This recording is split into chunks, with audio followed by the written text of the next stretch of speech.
Question number 3 देखते हैं हम लोग।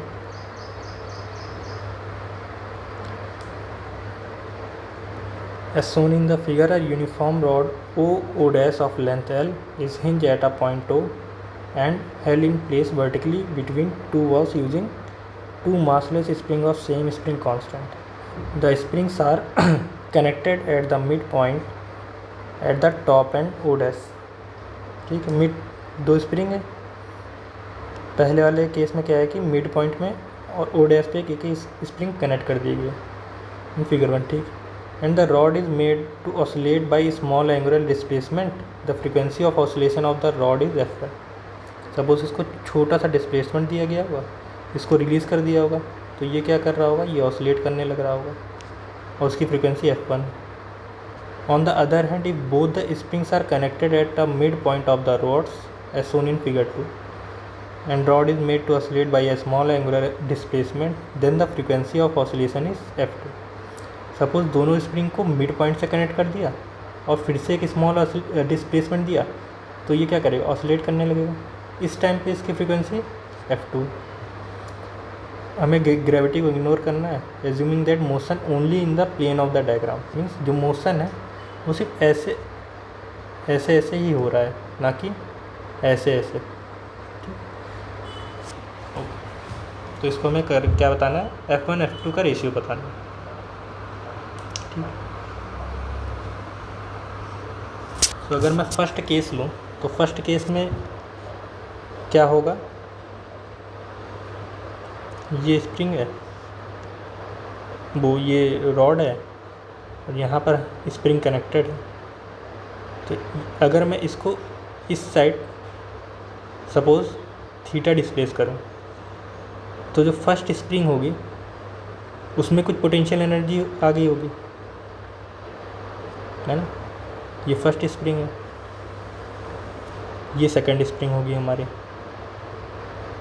तो फर्स्ट स्प्रिंग स्ट्रेच्ड हुई होगी, सेकंड वाली कंप्रेस्ड हुई होगी और दोनों में कुछ ना कुछ पोटेंशियल एनर्जी आ गई होगी।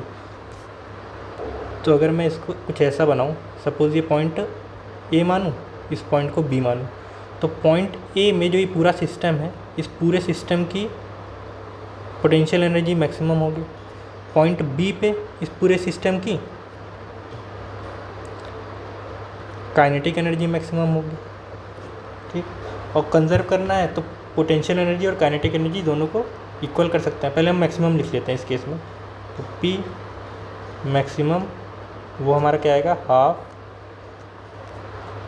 K, और दोनों रॉड को का डिस्प्लेसमेंट। तो पहले रॉड का क्या आएगा डिस्प्लेसमेंट, सपोज़ जो ऊपर वाली रॉड है उसका क्या आएगा, अगर ये थीटा है तो ये L थीटा होगा, और ऐसे ही जो सेकंड रॉड होगा उसमें क्या होगा, ये L/2 थीटा हो जाएगा जो डिस्प्लेसमेंट हुआ होगा।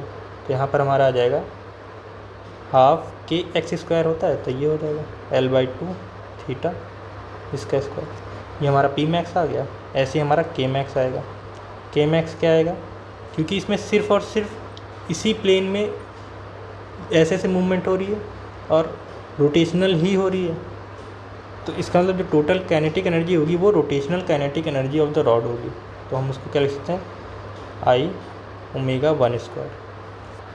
मैं सेकंड जो केस था उसको लेता हूँ। तो सेकंड केस अगर लूँगा, सपोज ये हमारी रॉड है, इस बार दोनों ही स्प्रिंग को सेंटर से कनेक्ट किया।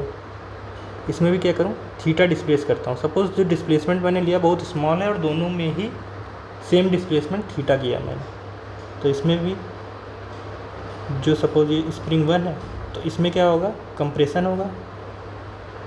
स्प्रिंग 2 है उसमें एक्सटेंशन होगा। इसमें भी अगर मैं इस पॉइंट को C मानूँ, इस पॉइंट को D मानूँ, तो पॉइंट C पे पोटेंशियल एनर्जी मैक्सिमम होगी, D पे काइनेटिक एनर्जी मैक्सिमम होगी। तो इसमें भी क्या लिखता हूँ, Pmax। सपोज ये केस 2 है, ये केस 1 है ना, ऐसे। तो इसका क्या होगा, हाफ K, इसमें दोनों ही सेम ही स्ट्रेच हो रहा है, तो यहाँ पर L/2 θ² हो जाएगा इंटू 2। ठीक, यहाँ पर के मैक्स क्या होगा, के मैक्स हमारा होगा हाफ आई ओमेगा 2 स्क्वायर।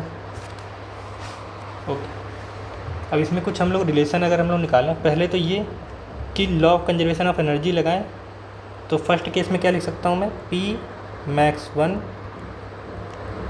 के मैक्स ये होगा, और इससे मेरा क्या आ जाएगा, इससे आ जाएगा हाफ के L theta square 1 + 1/4 equal to half I omega 1 square.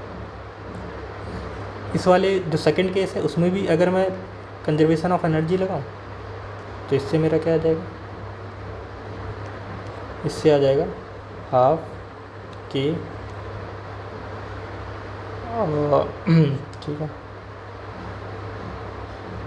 L theta square by 2 ये आ जाएगा।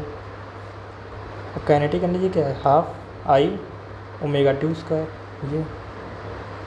तो कुछ सही चल रहा है इसमें, ठीक, 1/2 यहाँ पर 1/4 का फैक्टर यहाँ पर।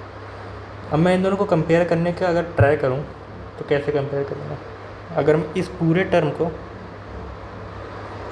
टर्म को मान लूँ अल्फ़ा, इसको अल्फ़ा मैंने मान लिया, तो मैं क्या लिख सकता हूँ 5α/4 equal to 1/2 I omega 1 square, और यहाँ पर क्या आएगा α/2 equal to half I omega 2 square.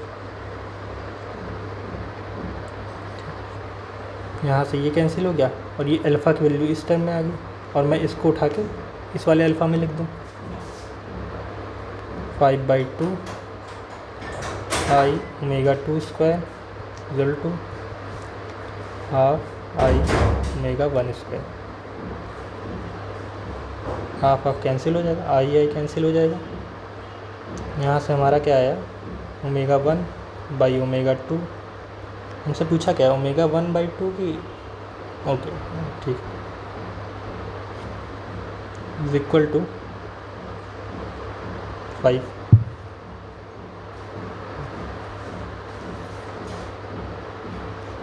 यहाँ से क्या आया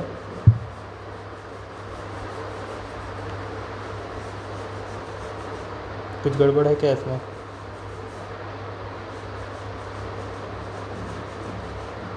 ये गड़बड़ है 2, ठीक।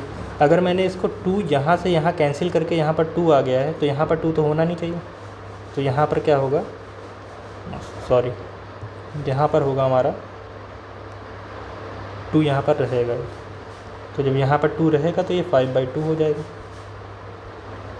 यहाँ से हमारा आएगा 2πf1/2π f2 इक्वल टू √5/2।